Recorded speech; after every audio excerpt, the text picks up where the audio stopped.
Which is better, the BMW X6 M Competition, starting at $135,000, or the Audi RS Q8 Performance, starting at $136,000? Well, in this episode, we are going to find out.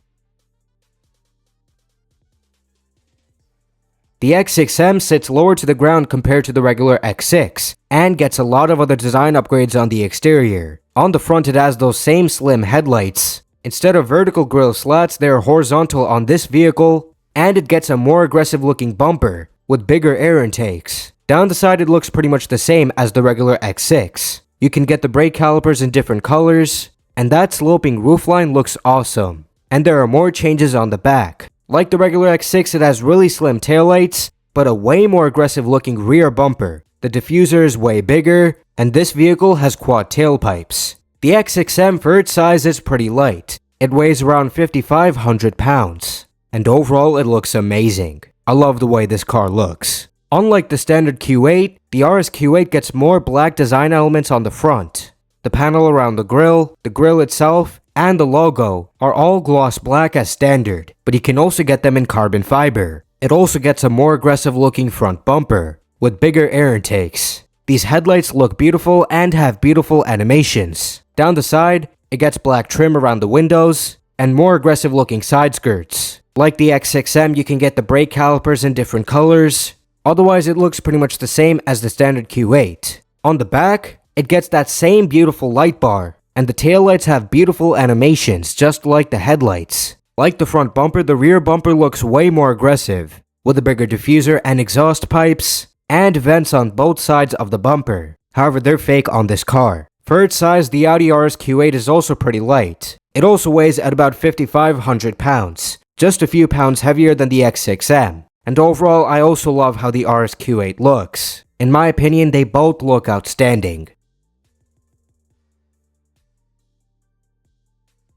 The BMW has a 4.4-liter twin-turbo V8, making 617 horsepower and 553 pound-feet of torque. The Audi has a 4-liter twin-turbo V8, making 631 horsepower and 627 pound-feet of torque. Both have an 8-speed torque converter automatic transmission and a 48-volt mild hybrid system for increased fuel economy.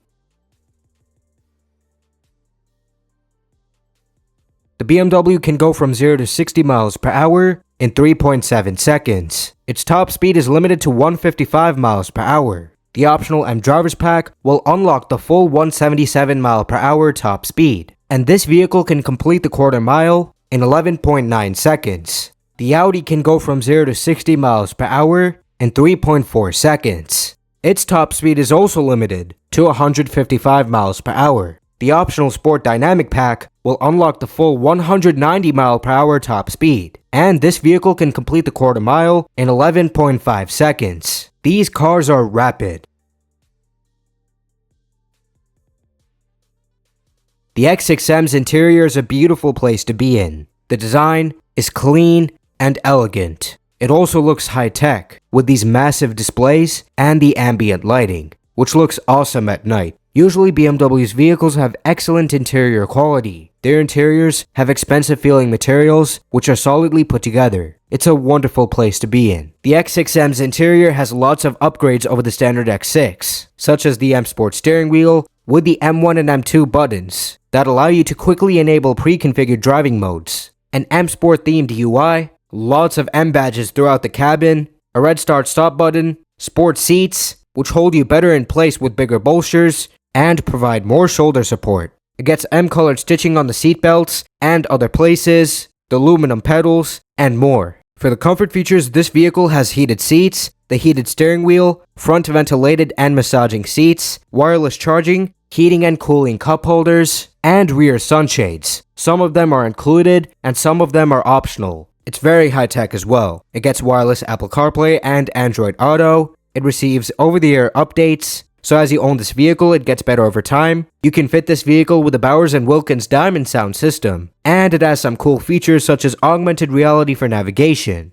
a heads-up display as well. There's also the surround view, which is useful for parking. You can also watch videos and play games on the main display when the vehicle is parked. And it features an advanced anti-theft system. which will record using the external cameras for threats. Overall, the X6M's cabin is gorgeous. It's very luxurious, sport-themed, and it's a high-tech vehicle. The Audi RS Q8's interior is also a lovely place to be in. The design is simple and clean, with straight lines and beautiful screens, giving this car a high-tech look, and the ambient lighting which looks amazing at night. Audi's vehicles also have great interior quality. They feel expensive and robust. The RS Q8 also gets lots of interior design upgrades over the standard Q8. It gets an upgraded steering wheel with the RS badge on it, which you can also get in Alcantara, an updated UI on the driver's display, lots of RS badges throughout the cabin, which are more body-hugging with bigger bolsters, aluminum pedals, and lots of other upgrades. For the comfort features, this vehicle has heated seats, the heated steering wheel, front ventilated and massaging seats, and wireless charging. Some are optional and some are included like with the X6M. This vehicle is also pretty high-tech.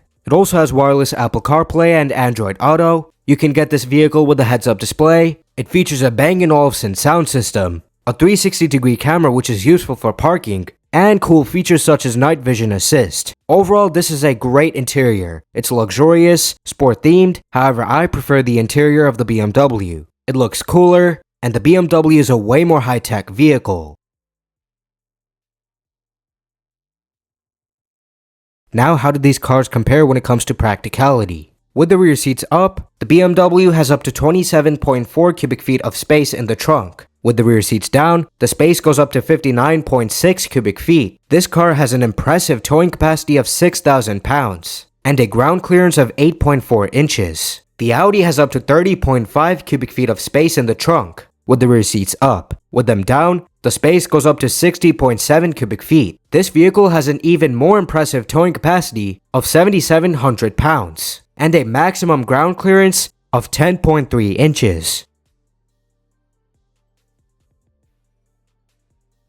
Both vehicles have various features to provide an overall sportier driving experience. The BMW gets adaptive M suspension which is sport-tuned. This setup features coil springs and adaptive dampers to provide a balance of comfort and agility. The adaptive dampers automatically adapt to the road conditions for improved comfort and a smoother ride, while the stiffer coil springs contribute to the agility. The Audi gets RS-tuned adaptive air suspension. In addition to adjusting the damping, this setup also repeatedly adjusts the ride height based on the road conditions for better comfort and handling. The ride height can be toggled manually as well. The adaptive dampers can be adjusted in both cars. They also feature active anti-roll bars, which are electrically controlled sway bars to minimize body roll, improving the stability and the handling, which is also improved by lots of chassis bracing in both vehicles as they provide more stiffness. Both vehicles get stronger engine mounts than their standard versions. This reduces engine movement, resulting in increased responsiveness to driving inputs.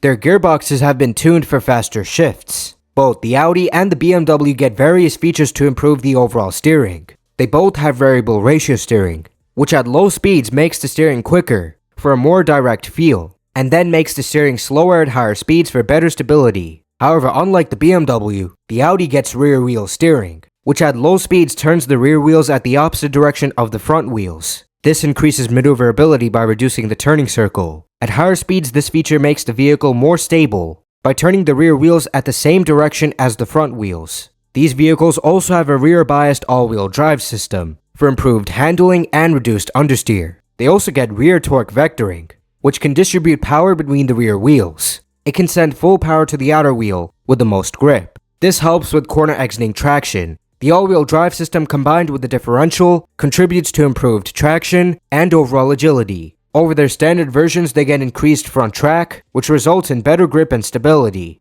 Now, the Audi has a weight distribution which prioritizes the front. This makes the handling more predictable by reducing oversteer. However, it's always best to have a near 50-50 weight distribution, which the BMW has. This provides a balance of understeer and oversteer, critical for high-speed maneuvers. They also get more advanced brakes to improve the stopping performance. At the front, the BMW has 6-piston calipers, gripping 395mm discs. At the back, it has single-piston calipers gripping 380mm discs. This vehicle is not available with carbon ceramic brakes. The Audi gets carbon ceramic brakes as standard. At the front, it gets huge 10-piston calipers gripping 440mm discs. At the back, it has single piston calipers gripping 370mm discs. Carbon ceramic brakes reduce unsprung weight, and they're more durable compared to regular brakes. Overall, these cars get lots of chassis tuning. This all results in a sportier driving experience while maintaining comfort for daily driving. And to make the vehicles more convenient to drive, they have various driving assistant features.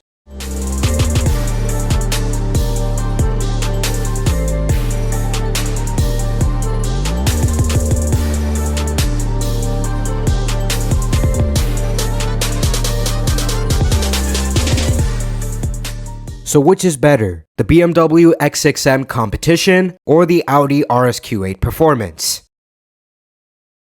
It's super close. They're both great, but the BMW is slightly better. Both vehicles were recently updated. The X6M got bigger updates and improvements though. So overall, it's the newest car here, and its value is ever so slightly better. It's very close though. But do you guys agree? Let me know which vehicle do you guys prefer? And also, what other car comparison video would you like to see? If you enjoyed this video, make sure to give it a like, subscribe to my YouTube channel, follow me on X, and turn on all notifications so you won't miss out on any new episode posted. But anyways, that's gonna wrap it up for today's episode.